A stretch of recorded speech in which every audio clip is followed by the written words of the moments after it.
The sun was dropping low behind the red rocks, painting the sky with colors of fire and dust. Eli Carter rode his old horse slowly through the canyon, the creak of the saddle and the whisper of the wind the only sounds around him. He was used to silence. For years it had been his only company out here on the edge of nowhere. He had a small ranch, a few good horses, and no one waiting for him at home. That was how he liked it, or at least that was what he told himself. The land was still warm from the day and the smell of sage drifted through the dry air. He was thinking of supper and fire when he heard it. A cry, faint and broken, carried on the wind. It wasn't an animal sound. It was a human voice, small but desperate. Eli pulled the reins and turned his head. For a moment there was only silence again. Then it came once more. A woman's voice, frightened. Without wasting a second, he kicked his horse forward. The canyon walls echoed with hoofbeats as he rode toward the sound. The air grew colder as the shadows thickened, and when he reached the old creek bed, he saw them. 3 men around a young woman. They had torn her horse's reins and pushed her to the ground. She was dressed in a simple deerskin dress, her long dark hair tangled, her wrists bound with rope. Her eyes were fierce, though, like she would rather fight than beg. Eli didn't stop to ask who they were. He didn't need to. Bandits were easy to spot. Their laughter told him enough. He slid his rifle from the saddle and shouted, "That's enough!" His voice cracked across the rocks like thunder. The bandits turned, startled. One of them sneered. "Walk away, cowboy. This ain't your problem." Eli didn't move. "Looks like it is now," he said calmly, sighting down the barrel. The men froze, not sure if he would shoot.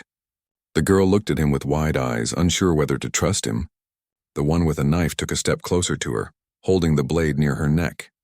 "You take one more step, she dies," he growled. Eli's eyes narrowed. His hands were steady as stone. He had seen this kind of moment before, the kind where one heartbeat decides everything. "Then you best not move at all," he said softly. For a long moment no one breathed. Then the man with the knife shifted his weight, maybe planning to strike, maybe planning to run. Eli fired. The shot echoed through the canyon, sending a flock of birds into the sky. The man fell without a sound. The other 2 stumbled back, cursing. They fired wildly, bullets kicking up dirt near Eli's boots. He ducked behind a rock, reloaded fast, and fired again. One of the bandits dropped his gun and ran, his partner close behind him, both disappearing into the dust and silence. When it was over, Eli lowered his rifle and took a deep breath. His heart was beating hard, but his hands were still steady. He looked toward the girl. She was kneeling beside her fallen horse, shaking but alive. "It's all right now," he said quietly. "They're gone." She didn't answer. Her hands trembled as she untied the rope from her wrists. When he took a step closer, she flinched and backed away. Eli stopped where he was. "I'm not here to hurt you," he said softly. "You're bleeding. Let me help." For a long moment she didn't move. Then she nodded just once. Her leg was scraped badly and blood soaked the side of her dress. Eli tore a strip from his shirt and knelt beside her, wrapping the wound gently. Her skin was cold, her breath short. "What's your name?" he asked. She hesitated before whispering, "Naya." Eli nodded. "All right, Naya, you're safe now. Let's get you out of here before they come back." She looked up sharply. "They will come," she said in a low voice. Her English was rough, but her meaning was clear. "Others will come." Eli met her eyes, steady and calm. "Then we'll ride fast." He helped her onto his horse, careful not to cause her more pain. She sat sideways, clutching the saddle horn, her face pale in the fading light. He climbed up behind her and guided the horse toward home. The night wind was sharp, cutting through the quiet. Neither of them spoke much. After an hour, the first stars appeared. Naya leaned slightly, weak from blood loss. Eli slowed the horse, glancing at her from time to time. "You hang on, all right?" he said gently. She didn't answer, but her hand held the saddle tighter. When the ranch lights finally appeared in the distance, a single flicker through the darkness, Eli felt a small relief. He opened the gate and led the horse into the barn. The old dog, Rusty, barked once, then wagged his tail, sensing something was wrong. Eli helped Naya down and led her inside. The cabin was small but warm. A fire burned in the stove and the smell of coffee lingered in the air. He found a blanket and wrapped it around her shoulders. She sat near the fire, staring at the flames, still shaking. Eli heated some water and cleaned her wound again. She winced but said nothing. He handed her a bowl of stew. "Eat," he said quietly. "You need strength." She took it slowly, watching him. He could feel her eyes studying him, unsure if this quiet cowboy was a savior or another kind of danger. He didn't look at her much, just kept busy around the room. He had been alone so long that words came slow. After a while, she said softly, "Why help me?" Eli looked up from where he was cleaning his rifle. "Because it was right," he said simply. She lowered her gaze, thinking about that. Her people had seen too many cowboys who didn't care about what was right. But this man spoke like he meant it. When she finished eating, he set up a small cot near the fire for her. "You take this. It's warm," he said. "I'll sleep outside." Her eyes widened. "Outside?" "It's cold," Eli shrugged. "I've slept colder nights. You rest." "You're safe here." He took his hat and coat, stepped outside, and sat on the porch. The moon hung bright over the desert, silvering the rocks and grass. He could hear the horses shifting in the corral and the faint sound of the wind. He stayed awake a long time, watching the dark line of the canyon where danger might come from. Inside, Naya lay awake too. She looked at the door where he had gone out. She didn't understand him. No one risked their life for a stranger anymore, especially not for someone like her. She pulled the blanket tighter and whispered a quiet prayer in her native tongue, asking the spirits to protect the man who had saved her. Hours passed before she finally closed her eyes. The fire flickered softly, casting long shadows on the wooden walls. Outside, Eli checked his rifle again, his senses sharp. Somewhere far out in the desert, a coyote cried. He didn't sleep much, but when he looked back through the window and saw Naya sleeping peacefully, he felt something strange stir inside him, a quiet sense of purpose he hadn't felt in years. When the first pale light of dawn touched the horizon, he thought the night was over. But deep down, Eli didn't know that the real test was still coming, that by saving one girl he had called the attention of a whole tribe that would soon ride through the desert toward his ranch in complete silence. The morning sun rose slowly over the plains, filling the land with a soft golden light. Eli was already awake, sitting on the porch with a cup of coffee in his hand. The night had been long but peaceful. The girl he had saved, Naya, was still asleep inside. He watched the horizon carefully, scanning for movement. Every sound carried far in that open land, and he knew there was always a chance those bandits might return. When he finally went inside, Naya was sitting up, wrapped in the blanket he had given her. Her dark hair fell loosely over her shoulders, and she looked stronger than she had last night. Still, her eyes were wary. "Morning," Eli said quietly. She nodded once. "Morning." Her voice was soft, almost uncertain, but she was trying to show strength. He poured her a cup of coffee and slid it toward her. She took a small sip, then winced. It was bitter. Eli smiled a little. "You get used to it," he said. For a while they ate in silence. She watched him as he moved around the cabin, checking his rifle, feeding the fire, and making sure everything was ready for the day. He moved with the calm and rhythm of a man used to being alone. She noticed how careful he was with everything, never wasting food or water, never slamming a door. When he went outside to tend the horses, Naya followed him. Her leg was still sore, but she didn't want to sit still. She stood near the fence, watching as he brushed his horse and checked its hooves. "You live here alone?" she asked after a moment. "Mostly," Eli said. "Had a partner once. He left for the mines years ago." "Haven't heard from him since. Family?" she asked. He shook his head. "Not anymore." She looked down at her hands, twisting the edge of her blanket. "You could go live in town?" Eli smiled faintly. "Town's too noisy. I like the quiet." "You hear the truth in silence," Naya didn't answer. Her people also believed silence spoke more than words. For a moment she felt something familiar in this strange man's way of thinking. Later that morning, Eli brought water from the well and filled the trough. Naya helped by carrying small buckets. Her steps were slow, but she refused to stop. Eli noticed her effort. "You don't have to," he said. She shook her head. "In my tribe, no one sits while others work." He nodded with quiet respect. "Good rule." When they finished, they sat by the fence. Naya looked toward the distant hills. "You think those men come back?" Eli followed her gaze. "Maybe. They ran scared, but scared men sometimes do foolish things." "I'll be ready if they do." Naya hesitated. "If they come, others may come too." Eli turned to her. "What do you mean?" She looked down. "My people. They will look for me. They will find the bodies in the canyon. They will think you did it. Eli thought for a moment, then sighed. That's trouble I didn't plan for, he said with a small smile. But I guess I'll deal with it when it comes. Her eyes softened slightly. You're not afraid? He shook his head. Fear don't change what's right. The words stayed in her mind long after. As the sun rose higher, the heat grew strong. Eli worked around the ranch, fixing a loose board, checking the well rope, making sure the animals were safe. Naya followed him, watching quietly. She noticed how patient he was with the horses, how he spoke to them in a low voice that calmed them. At midday, Eli gave her a small hat to shield her from the sun. Can't have you burning up out here, he said. She smiled faintly for the first time. Thank you. Her voice was soft, but her eyes were brighter. They went back inside when the heat became too strong. Eli showed her how to clean a rifle, not for fighting, but for learning. She handled it carefully, curious. He explained each part in simple words, the same way he might teach a child never proud or rough. Why you trust me with this? She asked. He looked at her. Because I don't think you're the kind to misuse it. Naya studied him quietly. You don't know me.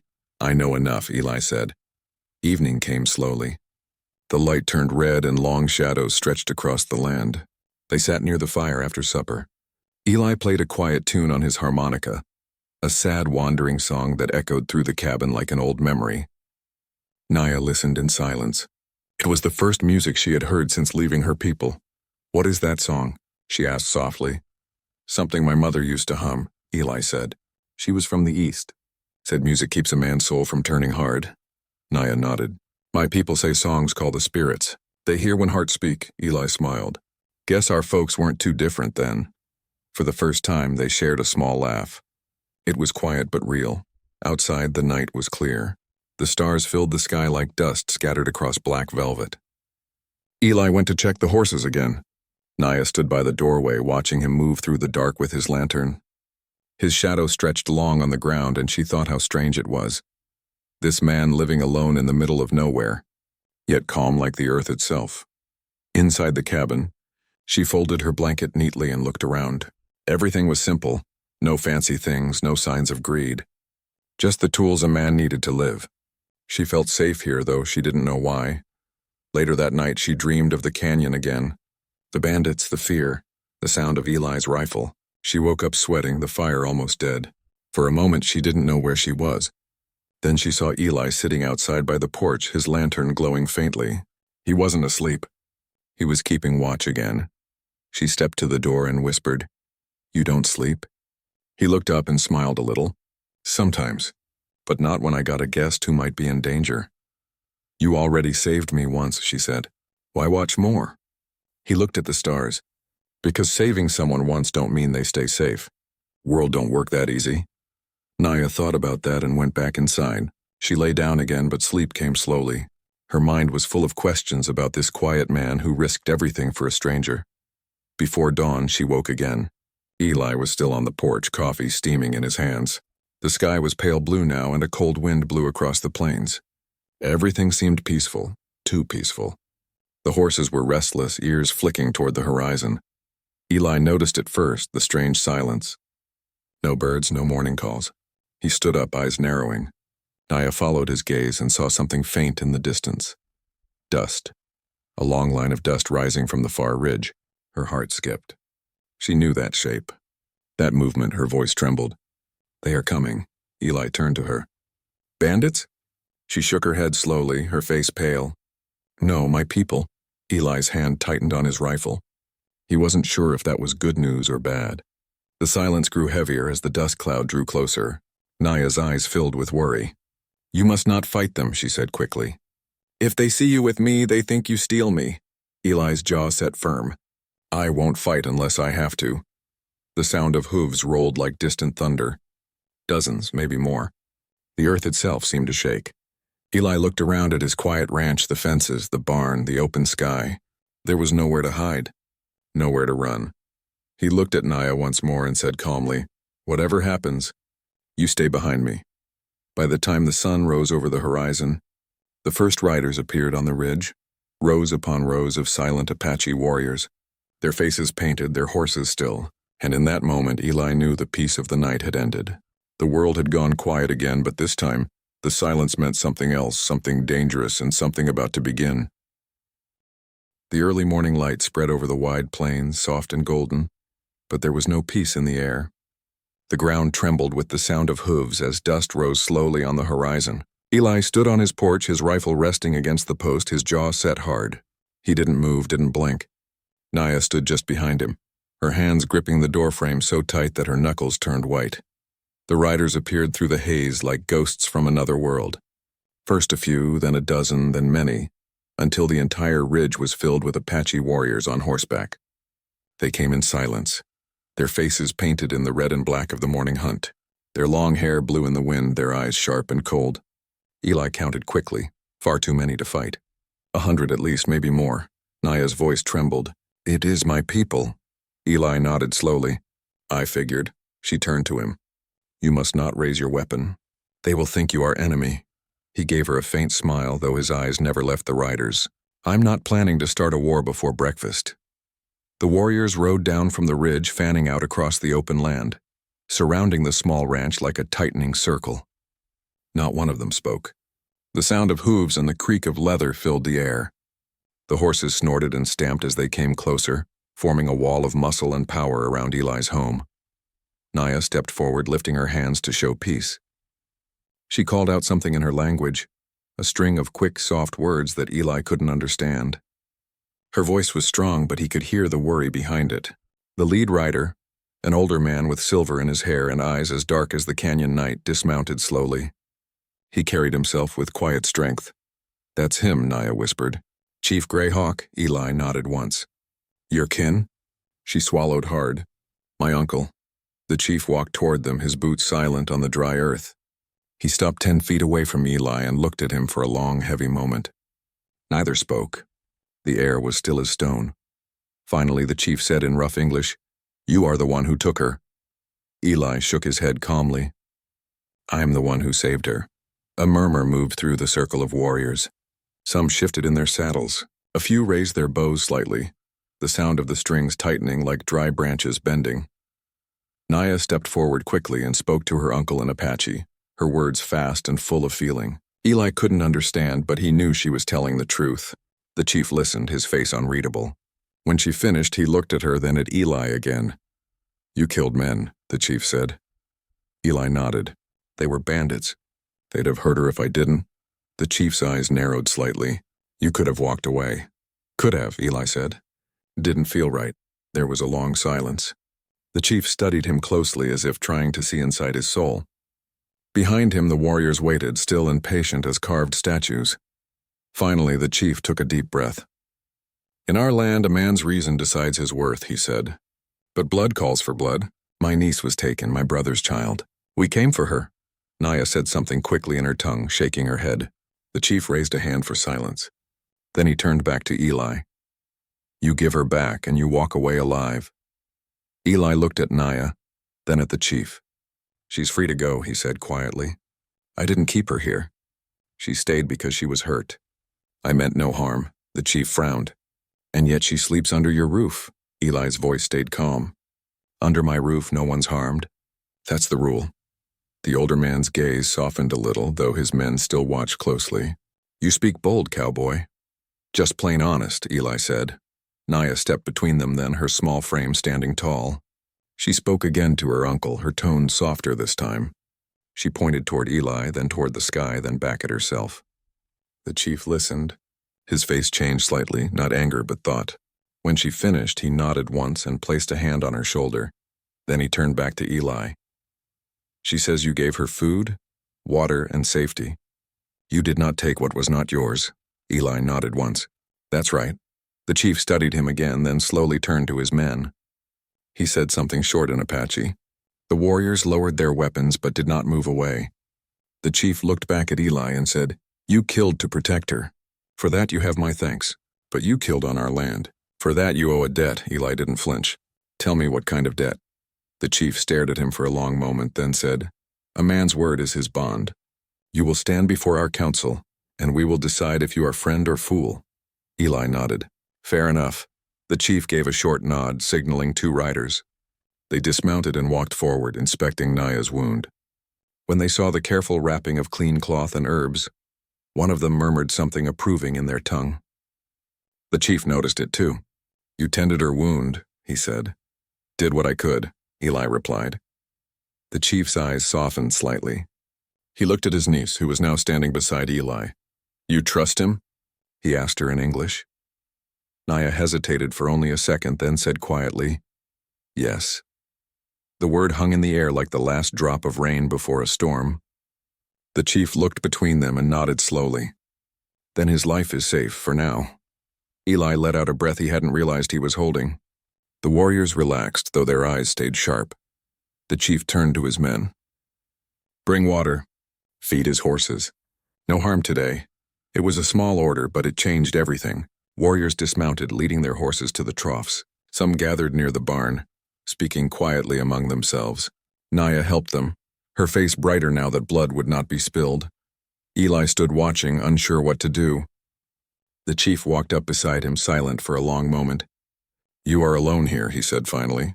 Eli nodded. "Been that way a long time?" The chief looked out at the open plains. "A man alone hears too much of his own ghosts." Eli smiled faintly. "I reckon that's true." They stood in quiet understanding. Then the chief said, "The men you killed were not of my tribe, but their deaths bring eyes. Word will travel. Some may come looking for revenge." Eli nodded slowly. "Then I'll keep watch." The chief's gaze turned firm. "You watch your heart too. This world takes good men fast." Eli met his eyes. "I'll remember that." When the sun climbed higher, the warriors began to mount their horses again. The chief turned to Naya. "You come home," he said gently. She looked at him, then at Eli. Her eyes filled with conflict. "I will," she whispered. "But not today. I am not strong yet." The chief studied her face for a long moment, then nodded. "Then you rest. When the moon is full, we return." He mounted his horse, raising his hand. In one smooth motion, all 150 warriors turned their horses and began to ride away, their hooves thundering softly like distant rain. Eli watched until they disappeared beyond the hills. The dust hung in the air long after. When the silence returned, it was deep and heavy, but this time it felt different. Not a threat, but a strange kind of respect. Naya stood beside him, her eyes fixed on the horizon. "You stood before them without fear," she said quietly. Eli shrugged, smiling a little. "Didn't have time to be afraid." She smiled back for the first time, a small warm smile that reached her eyes. "They will remember that." Eli looked out over the empty land where moments ago an army had stood in silence. He took a deep breath of the cool morning air. "Guess we both will." The day moved on, but something had changed. The girl no longer felt like a stranger in his home, and the quiet ranch no longer felt quite so empty. Somewhere out in the desert, a chief had decided that a cowboy's word was worth more than his rifle, and that was enough to let peace rest, at least for now. The sun climbed high in the clear blue sky, and the silence after the warriors left felt heavy but calm. Eli stood by the fence for a long time, his hands resting on the wooden post, staring at the ridge where the Apache riders had disappeared. He wasn't sure if what had just happened was peace or a warning. Either way, it was something he'd never forget. Behind him, Naya moved slowly around the yard, gathering the empty buckets and feeding the chickens like nothing had happened. She seemed calmer now, but Eli could see the shadow of worry still in her eyes. When she noticed him watching her, she gave a faint smile. "They didn't hurt you," she said softly. Eli shook his head. "No, your uncle's a wise man. He saw the truth." She nodded, her voice low. "He trusts what he sees with his heart, not only his eyes." Eli smiled faintly. "That's rare." They worked quietly through the day, fixing the barn door that the wind had loosened, bringing water from the well, and checking the animals. Each time Naya moved, Eli noticed how careful she was, not wasting a single motion, not saying more than needed. She had the same quiet strength he'd seen in her uncle. By noon, she stopped to rest on the porch, the heat of the day pressing down hard. Eli brought her a canteen of cool water.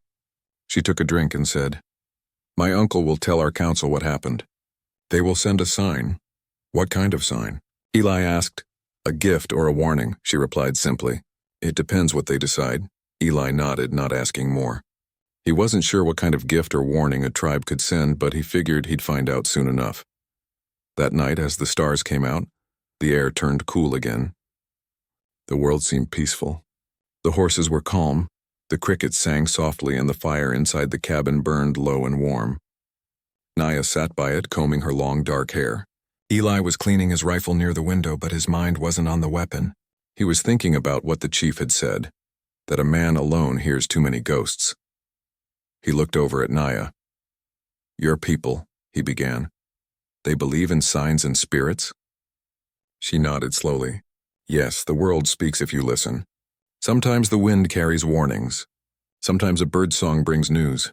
Eli smiled a little. "I've been out here a long time. Maybe the wind stopped talking to me." She looked at him for a moment, then said softly, "Maybe you stopped listening." Her words caught him off guard. He didn't answer, but he thought about them long after she went to sleep. The next few days passed quietly. Naya's wound healed fast, and she started walking with more strength. She helped Eli with the chores, feeding the horses, cooking simple meals, and learning how to handle the tools of ranch life. In return, she taught him words from her language, short ones at first, like son, friend, and home. Eli repeated them carefully, his rough voice uncertain but eager to learn. She laughed sometimes when he said something wrong, and the sound made the small cabin feel more alive than it had in years. One evening, as the sun dipped low, Naya stood on the porch, looking toward the mountains. "When I was a child," she said, "my father used to bring me here. He said the spirits live between the hills and the wind. He told me to never forget the earth remembers kindness." Eli listened quietly. "Your father was a good man?" She nodded. "He died in a raid when I was small." "My uncle raised me." She looked down. "He always said cowboys and Apaches could never live side by side. But you proved something different." Eli looked away toward the open land, the sky painted with orange and red. "Maybe folks just stopped trying too soon," he said. That night, a storm rolled in from the west. The wind howled through the trees and rain hit the roof hard. Eli checked the barn, making sure the horses were safe. When he came back, Naya was standing by the window, watching the lightning streak across the sky. Her face was calm, almost peaceful. "You're not afraid of storms?" he asked. She shook her head. "In my tribe, storms mean the sky is cleaning itself. The thunder chases away bad spirits." Eli smiled. "Then I guess this land's about to be real clean." She laughed softly, and for a while they just listened to the rain together.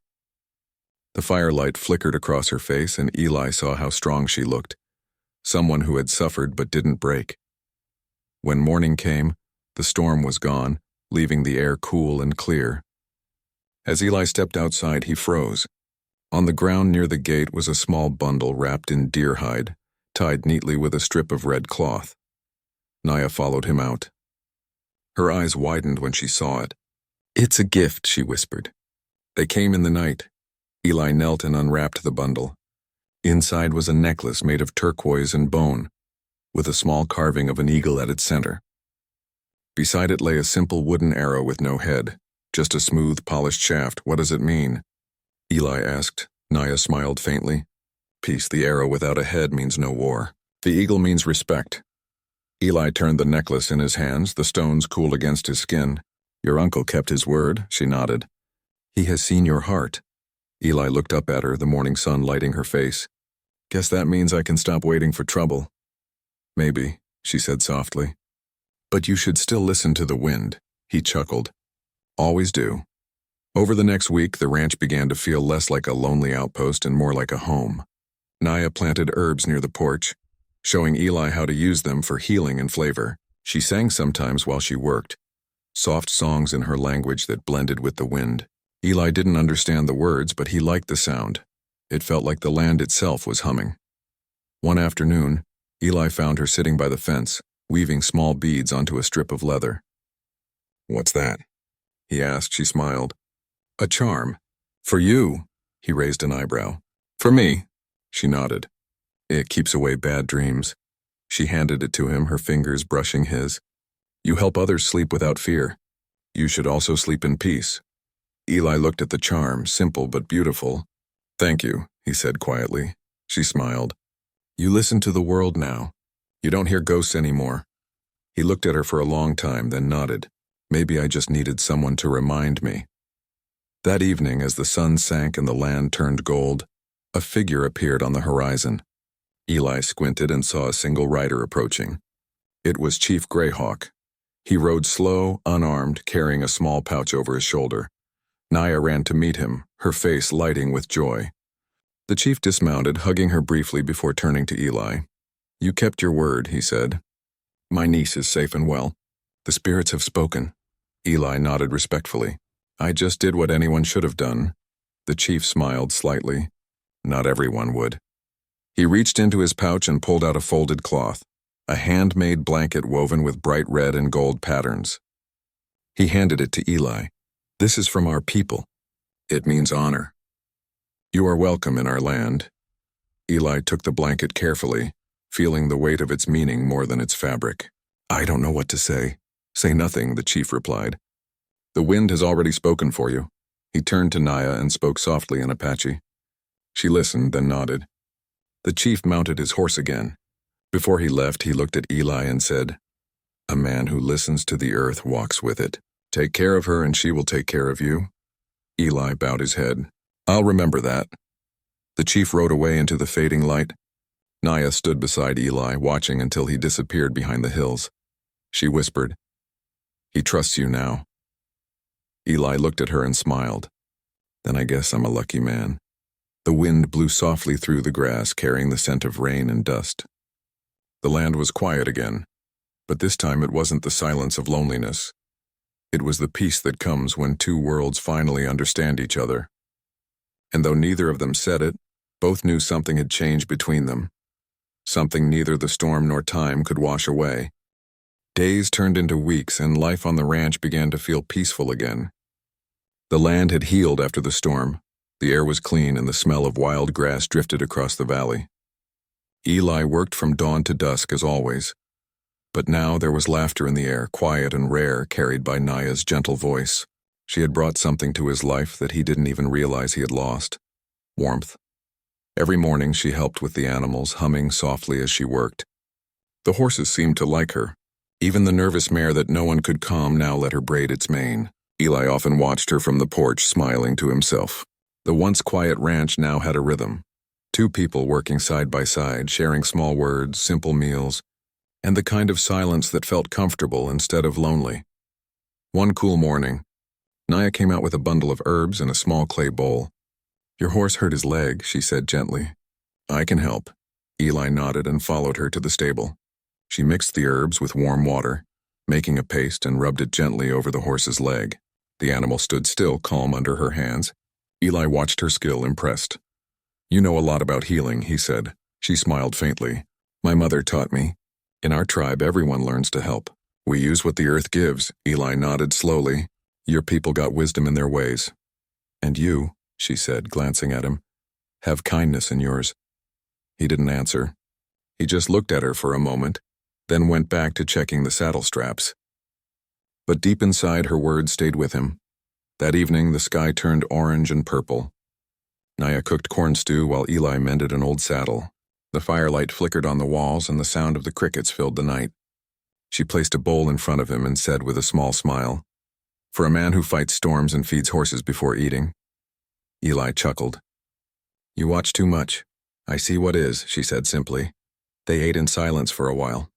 Outside, the coyotes called to each other across the hills.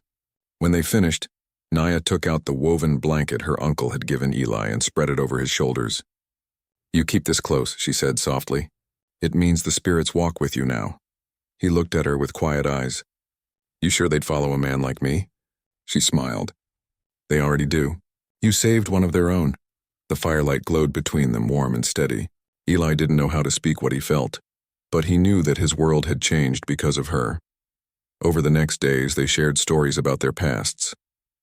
Eli told her about his childhood on a small farm, about how he'd left home young and worked his way across the West, herding cattle, fixing fences, and learning to survive. Naya told him about her tribe's festivals, the songs they sang around the fire and the dances under the moonlight. Her eyes lit up as she spoke, her voice carrying the weight of memory and pride. One night, when the wind was soft and cool, Naya stood outside the cabin looking up at the stars. Eli joined her quietly. "It's strange," he said. "I've seen these same stars every night for years. But they never looked like this before. She smiled gently. Maybe you never had someone to share them with. He looked at her for a long time, then nodded. Maybe you're right. They stood there together, the stars above them bright and endless, their light touching the land that had once been filled with fear. As the days went by, word began to spread across the desert about the cowboy who had defended the chief's niece. Some travelers stopped by the ranch just to see if the story was true. Most came with curiosity. Some came with respect. Eli didn't talk much about it. He just said it was the right thing to do and went back to his work. One morning, a rider appeared again on the horizon. It was Chief Greyhawk. This time he wasn't alone. He brought a few men and they carried gifts, baskets of fruit, blankets, and fine leather. The chief dismounted, walked straight to Eli and offered him a hand. You have proven your heart, he said. Our tribe honors you. Eli shook his hand firmly. You don't owe me anything, the chief smiled. You're wrong. Respect must always be returned. He turned to his niece. You have grown strong again. Naya bowed her head. Thanks to his kindness. The chief nodded, then looked at Eli. You are welcome to visit our camp. Few men of your kind are given that right. Eli was quiet for a moment, then said, I'd be honored. The chief placed a hand on his shoulder. You already are. After the visitors left, Naya sat by the porch, quiet and thoughtful. Eli noticed her expression. You all right? He asked. She nodded slowly. My uncle wants me to return soon. My people will be happy to see me, but... She paused, her eyes lowering. I don't know if I can leave this place. Eli looked at her carefully. You don't owe me anything, Naya. You belong where your heart feels free. She looked up at him then, her eyes soft and clear. My heart feels free here. Eli didn't know what to say. The words caught in his throat. For a long time they just looked at each other, the wind moving gently between them. That evening she sat on the steps, humming one of her people's songs. The tune was slow and full of emotion. Eli sat nearby, carving a small piece of wood. When she finished the song, he handed her what he had carved, a small figure of a running horse. It's not perfect, he said quietly. She held it gently, smiling. It is. It's real. The next morning, the world seemed calm and bright. The mountains glowed in the distance and the air smelled of fresh rain. Eli saddled his horse to check the fence lines. Naya stood nearby, watching him with quiet eyes. You will be gone long? She asked. Half the day, maybe, he said. You'll be fine? She nodded. I'll make bread for when you come back. He smiled. Then I'll hurry. When he returned that afternoon, the smell of baked bread filled the cabin. The table was set with 2 wooden bowls, and she had even placed wildflowers in a small jar. It was simple, but it felt like home, something Eli hadn't felt in a very long time. They ate together, laughing softly at little things.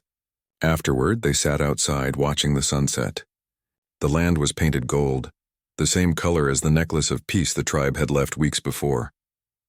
Naya turned to him. When I was lost, I thought I would die. But you found me.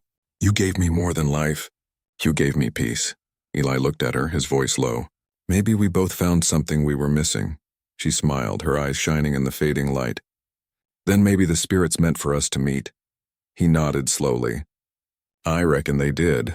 As the sun disappeared beyond the hills, the ranch grew quiet again. But this silence was different from the kind Eli once knew. It was the silence of trust, of understanding, and of something deeper that didn't need words. Naya stayed by his side from that day on. Together they worked the land, cared for the animals, and built a life made of small moments and shared peace. Sometimes travelers passing by would stop and see the Apache girl and the lone cowboy working side by side, and they'd shake their heads in wonder, whispering stories about the man who had faced 150 warriors without fear. Eli never told those stories. He didn't need to. The land, the wind, and the stars already knew what he had done. And every night when the sky turned dark and the world grew quiet, he would sit beside Naya by the fire, the old blanket across his shoulders, and think how a single act of courage had changed everything. In that quiet corner of the world, a cowboy and an Apache girl found a peace that even the desert wind respected, a peace born not from power or pride, but from kindness, understanding, and the simple bravery of doing what was right when no one else would.